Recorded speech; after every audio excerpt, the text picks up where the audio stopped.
Fix your makeup, cringe. Fix your makeup. Fix your skin color. Whoa! Whoa! Whoa. Whoa. West Virginia.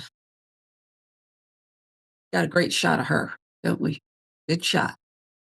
Make her famous. A West Virginia fan hurls racist insult at rival Pitt supporter. Why did we have to go there? Because you're a Karen. That's why. And that's where Karens go. Original video posted by a YouTuber identified as Snarp. West Virginia football fan has issued an apology, begged for online critics to leave her family alone after she was seen hurling a racist insult in a viral video. Daily Mail with some of the reporting here.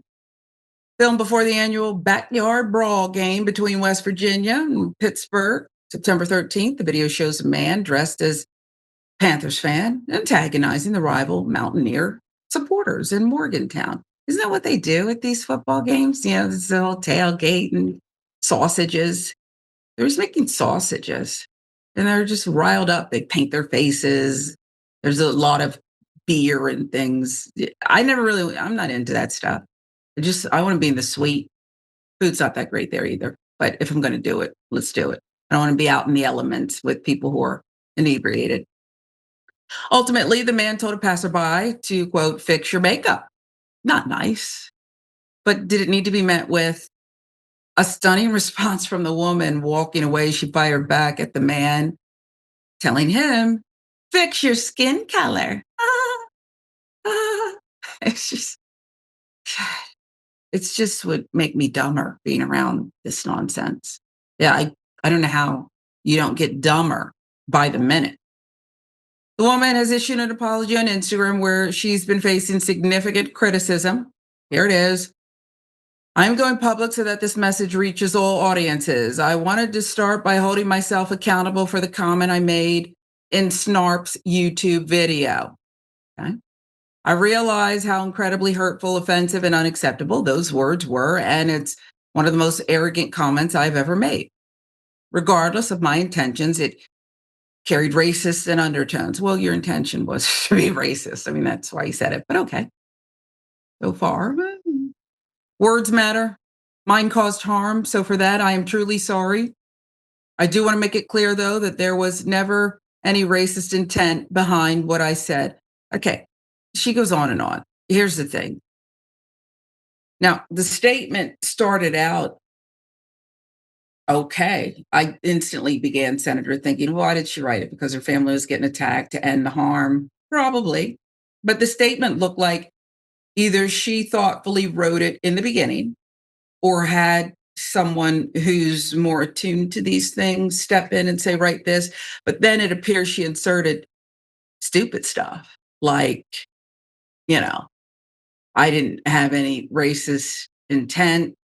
Okay. She inserted it in a couple of places, and that's where you've lost me.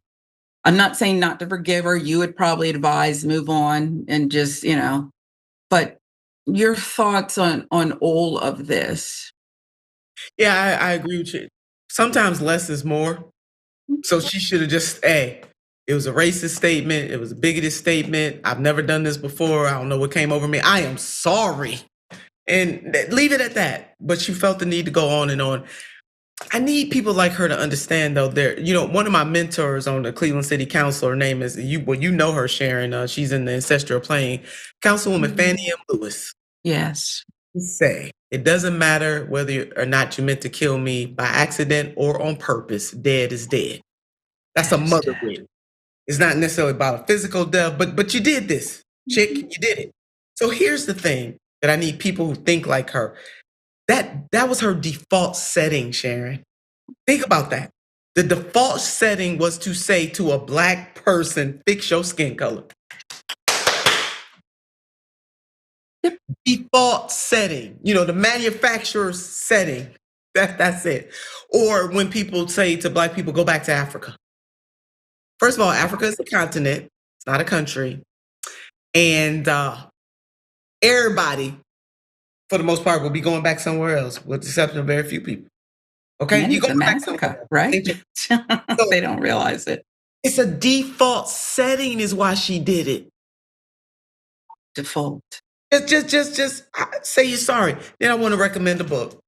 The title of this book, How to Be Less Stupid About Race. How to Be Less Stupid About Race by Dr. Crystal Fleming. Baby, she breaks this thing down. So for anybody that wants a deeper understanding, both academically and practically, about the wiring, because all of us, I would tell my students all the time in my classes, we all, and that's me too, we must deconstruct our construction. Because we are all raised in, socialized in a society where the default setting is that white is right. Period. Why couldn't she just, do you see how easy it was? And that's honestly, I'm being honest here. I would have gone there and said, the fact that I uttered this in the middle of this instantly means I got to go back and do some real soul searching here, some digging to make it clear to myself why that happened, and so it won't happen again. What's so wrong with that? Then what am I going to say to her? Doesn't that take all the momentum out of it? What can I say? Okay, she's truly taking ownership here and knows that this is a deeper issue, not, well, racist. I got a black friend. Yeah. How to Be Less Stupid About Race by Dr. Crystal. That's a great book. I just want it, and I don't know if the author writes it in a way that is digestible for all levels. Oh, it is. Okay. It's very conversational. You feel like you're having a conversation with Dr. Crystal Fleming. Get the book then. Why shouldn't we all? It should be required reading. Wow. Under this. But yes, we can read. It's on Amazon or something, or I go to a regular bookstore. Oh, yeah, regular bookstores all the way. You can order it. I mean, I don't want to promote different companies. But right. I'm going to send it to, the address is 1600 Pennsylvania Avenue. I'm going to send several copies. Hey, the whole administration needs it. That's right. I'll send a couple dozen. It's worth it.